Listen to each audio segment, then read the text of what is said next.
안녕하세요. 이웃집 닥터 이승은입니다.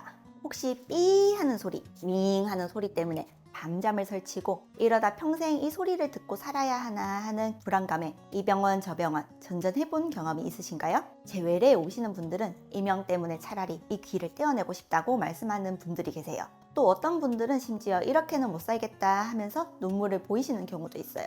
그만큼 이명이 일상과 수면, 마음을 한꺼번에 흔들 수 있습니다. 많은 분들이 이명 때문에 이비인후과를 찾아서 청력 검사부터 시작해서 여러 가지 정밀 검사를 다 받으십니다. 하지만 놀랍게도 환자 3명 중 1명은 특별한 원인을 찾을 수 없습니다 라는 소위 원인불명이라는 답답한 진단을 받게 됩니다. 이건 결코 드문 일이 아니에요. 하지만 원인을 알 수 없다는 말만큼 사람을 좌절시키는 게 또 있을까요? 그럼 도대체 이 지긋지긋한 소리의 원인은 과연 무엇일까요?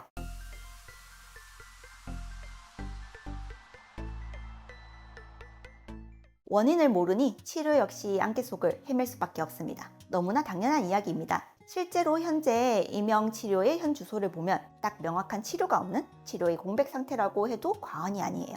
정말 안타까운 현실이죠. 미국 이비인후과 학회 같은 기관의 공식 지침에도 우리가 흔히 치료받는 항우울제, 항경련제, 항불안제를 이명 치료 목적으로 일상적으로 사용하는 것은 권고하지 않는다라고 밝히고 있습니다. 많은 분들이 마지막 희망처럼 느끼는 은행잎 추출물, 멜라토닌, 아연과 같은 영양 보충제들 역시 과학적인 근거가 부족하다는 이유로 똑같이 권고하고 있지 않아요. 효과가 아직은 명확히 입증되지 않았다는 뜻입니다. 현재 이루어지고 있는 치료들을 찬찬히 바라보면 지금의 주류 치료들은 이명의 근본 원인을 직접 겨냥하기보다는 일시적으로 증상을 억누르거나 환자가 그 소리에 적응할 수 있도록 돕는 성격이 강하다는 것을 알 수 있습니다. 여기서 몸 전체의 불균형, 특히 스트레스 반응 시스템의 문제를 바로잡는 접근이 필요하다라는 목소리가 커지고 있습니다. 많은 분들이 이명 때문에 극심한 우울감, 불안, 수면 장애를 겪습니다. 기존 관점에서는 이런 심리적인 고통을 그저 소리 때문에 생기는 2차적인 반응 정도로만 가볍게 보기도 했지만 저는 여기서 근본적인 질문을 던지고 싶습니다. 혹시 귀에서 들리는 소리와 마음의 고통이 실제로는 별개의 문제가 아니라 하나의 병든 뿌리에서 자라난 두 개의 다른 줄기는 아닐까요?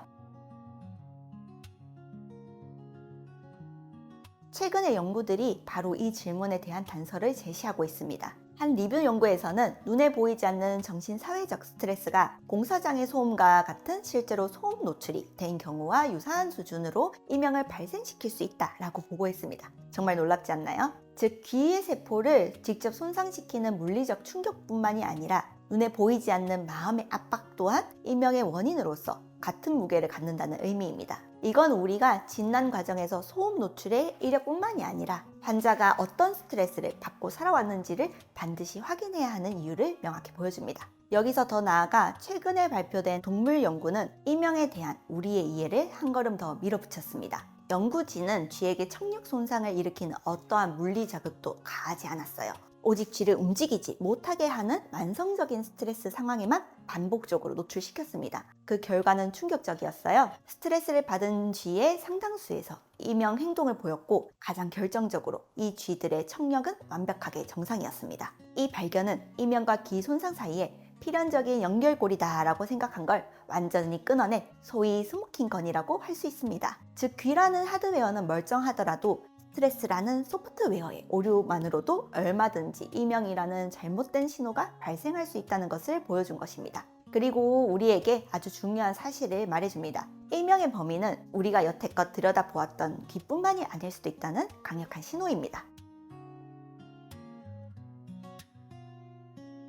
그렇다면 스트레스라는 무형의 존재가 어떻게 삐 하는 실체적인 소리를 만들어내는 걸까요? 그 비밀의 중심에는 우리 몸의 스트레스 조절 시스템, 바로 부신이 있습니다. 우리 몸은 스트레스를 받으면 뇌의 시상하부, 뇌하수체 부신으로 이어지는 이른바 HPA 축이라는 시스템을 가동해서 코르티솔이라는 스트레스 호르몬을 분비해 몸을 조절합니다. 문제는 과로와 만성 스트레스가 계속되면 이 축의 조절 능력 자체가 흐트러진다는 점입니다. 이것이 기능의학에서 흔히 부신피로라고 말하는 상태입니다. 이건 단순한 추측뿐만은 아닙니다. 실제로 저희 병원에 다니시는 만성 이명 환자분들을 보면 스트레스에 대한 코르티솔 호르몬의 반응이 눈에 띄게 둔화된, 즉 HPA 축 기능 장애의 모습이 보입니다. 임상에서는 타액 호르몬 검사 등을 통해서 하루 동안의 코르티솔 분비의 패턴을 봐서 이 HPA 축의 기능을 확인할 수 있습니다. 그렇다면 HPA 축이 흐트러지면 뇌에서는 어떠한 일이 벌어질까요?